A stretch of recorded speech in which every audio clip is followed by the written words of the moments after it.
کہتے تھے، لیکن جو یہودی تھے وہ اس کو غلط معنی بیان کرتے تھے کہ آپ جو ہے نا چرواہے ہیں معاذ اللہ۔ اب اللہ تعالیٰ نے قرآن میں آیت نازل کر دی کہ یا ایھا الذین آمنو، اے ایمان والو، تم آپ صلی اللہ علیہ وسلم کو راعینا نہ کہو، یعنی آپ ہماری رعایت کرو یہ نہ کہو۔ کیوں؟ اس لیے کہ اس لفظ کے دو معنی بنتے ہیں۔ راعینا وہ یہودی اپنی طرف سے کہتے ہیں، چرواہا کہتے ہیں آپ صلی اللہ علیہ وسلم کو، اور صحابہ کی تو نیت بھی خالص تھی، معنی بھی ٹھیک تھا، مراد بھی ٹھیک تھی، لیکن پھر بھی اللہ تعالیٰ نے روک دیا۔ اب اس سے آپ اندازہ لگائیں کہ آپ صلی اللہ علیہ وسلم کا ادب کتنا ضروری ہے، آپ صلی اللہ علیہ وسلم کا احترام کتنا ضروری ہے۔ آگے 26ویں پارے میں آئے گا کہ اللہ تعالیٰ فرماتے ہیں کہ جو میرے محبوب صلی اللہ علیہ وسلم کی بے ادبی کرتا ہے یا ان کے سامنے اونچا بولتا ہے، میں اس کے ساری زندگی کے اعمال کو ٹھوکر لگا دوں گا۔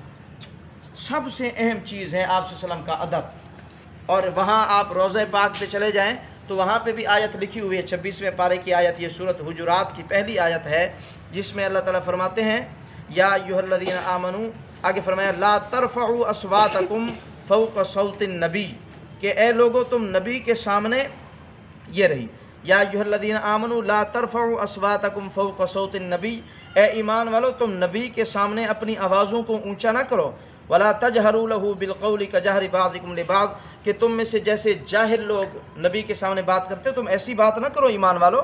اگر ہم نے ایسا کیا تو پھر کیا ہوگا؟ ان تحبط اعمالکم، تمہارے اعمالوں کو حبط کر دیا جائے گا، ضائع کر دیا جائے گا، وانتم لا تشعرون، اور تمہیں پتہ ہی نہیں چلے گا، تمہیں شعور بھی نہیں ہوگا۔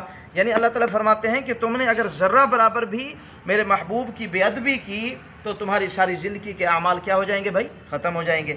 تو اس آیت میں بھی اللہ تعالیٰ فرماتے ہیں کہ محبوب کو تم راعینا نہ کہو، صحابہ کو روک دیا، ایمان والو تم راعینا نہ کہو، اگرچہ تمہاری معنی صحیح ہے، تم صحیح جگہ کہہ رہے ہو، لیکن یہودی کیونکہ غلط معنی لیتے ہیں اس لیے تم راعینا نہ کہو، بلکہ تم کہو وقولو، اور تم کہو